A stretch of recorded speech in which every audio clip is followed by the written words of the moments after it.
Eu acho assim que o que ficou e continua é que, assim, que as grandes histórias continuam a valer a pena, né? Você desenvolve, seja da maneira como for, seja a partir de um celular, que hoje você consegue captar coisas em nível, em qualidade razoável, seja com uma câmera muito sofisticada.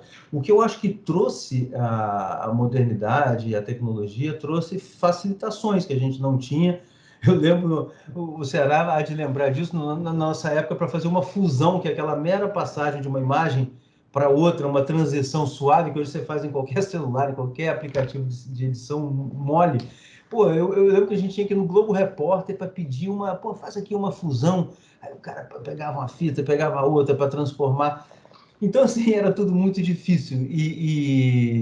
Por outro lado, Breno, a gente tinha também muitas facilidades de acesso. Então, se a gente tinha dificuldades tecnológicas, assim, a gente ainda estava engatinhando, por outro lado, a gente tinha muito acesso, a gente conseguia falar com as grandes estrelas do espetáculo. O que eu vejo com o tempo é isso, as facilidades tecnológicas aumentando e o espaço e o acesso ficando cada vez mais estreito. Então, com o tempo, a gente passou a usar muito mais os recursos de arte, os recursos de sonorização, os recursos que você pode brincar contando a sua história, mas dispondo de conteúdos menos ricos, né? Hoje em dia você tem só uma coletiva para todo mundo e olhe lá, tem lá 15 minutos de treino, às vezes, no clube e não tem mais nada. Então, isso é uma coisa que me chateou um pouco, assim, sabe? Uma das razões que me levaram a amadurecer, a sair da Globo e a deixar o dia a dia da reportagem, assim, tô achando, assim, claro que eu não quero ser aquele repórter que fala, na minha época que era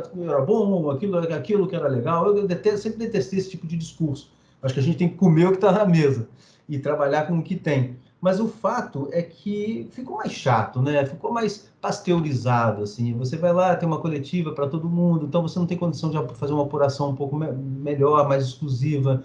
O tempo no campo para você contar suas histórias durante um treino são mais difíceis. Tudo é muito ligado hoje a direitos. Se você tem direitos, você deita e rola. Se a sua empresa não tem direito, você não entra, não faz, não acontece. Então, o modelo de trabalho mudou bastante. Agora, a velha magia, que eu te falei, das grandes histórias, da magia do futebol, de tudo isso, do esporte, os pilares estão aí, eles continuam a existir, tanto é que continua a indústria gigantesca, né, funcionando. Na verdade, foi uma decisão bastante amadurecida com o tempo, né? Não foi nada assim de supetão, assim, do calor da decisão. Eu sempre sonhei com a possibilidade, que eu não sabia se ela ia se confirmar ou não, de um dia sair da Globo de maneira feliz. Assim. Eu sempre pensava assim, adoraria sair sem desgaste, adoraria sair bem, como se fosse um casamento que tivesse que terminar, mas que não terminasse com briga. Então tinha isso na cabeça. E aí, por duas vezes eu tive períodos sabáticos, né? Que foram umas experiências que eu negociei dentro da Globo para cuidar de outras coisas na vida dentro de casa, porque o Ceará sabe tão bem quanto eu, assim, que é maravilhosa a vida que a gente teve, as histórias que a gente viveu, as histórias que a gente acabou de falar, falando do maior jogador, do maior atleta do século, da história, e a gente conviveu, enfim, são privilégios imensos, mas que tem um custo familiar muito grande, assim, né? Quantos aniversários o Ceará deixou de passar dos filhos dele? Quantas dificuldades minha mulher teve que resolver porque minhas filhas estavam, não sei o quê, me poupou e não disse, sabe? E eu vinha de uma viagem, ia para outra, e ela não me contava as coisas para me poupar. Então eu me sentia muito, não em dívida, mas assim, eu tinha muita vontade de levar uma filha no colégio, sabe? De usar um feriado, que todo mundo falava o que ia fazer. Eu nunca soube o que era feriado, porque sempre trabalhamos nos fins de semana e feriado. Então, assim, eu me programava muito, pensava muito nisso. E os períodos de sabáticos eu gostei, assim, eu falei, pô, eu vou ser feliz também com outra vida, eu acho. E aí, quando veio a pandemia, até a pandemia, eu estava mais assim num acordo com a Globo de fazer só matérias mais especiais. Eu tinha diminuído, inclusive, o meu salário e os meus dias trabalhados ao longo do ano. Então, eu trabalhava menos dias, mas ganhava menos, mas também fazia só o que eu queria, tipo, vou fazer uma série para o Jornal Nacional sobre a Olimpíada, ótimo, isso me adora, fazer um Globo Repórter, fazer uma matéria especial para o Esporte Espetacular, maravilha. E assim eu estava feliz com esse modelo. Aí veio a pandemia e parou tudo, né? Não tem mais esse tipo de trabalho, foi totalmente ceifado, né? Completamente aniquilado.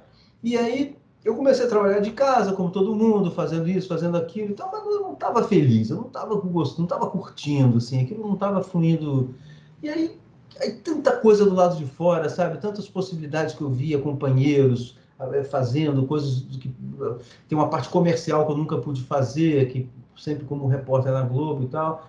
Falei, bom, acho que chegou a hora de tomar essa decisão. E assim foi. No início da Globo sentiram um pouco assim, não entenderam tanto e tudo, depois foram super acolhedores e foi uma transição muito bonita, assim, eu saí muito contente, assim, e até agora, já se vão, sei lá, uns 7 meses, 8, e tenho ainda a convicção de que foi uma decisão muito feliz. Uhum. Bom, com isso eu quero te agradecer pela sua generosidade, pelo seu tempo, e eu fiquei muito feliz de poder ter esse momento com você aqui. Olha, Ceará, sempre um prazer, sempre ver essa doce figura de Luiz Ceará e alegre.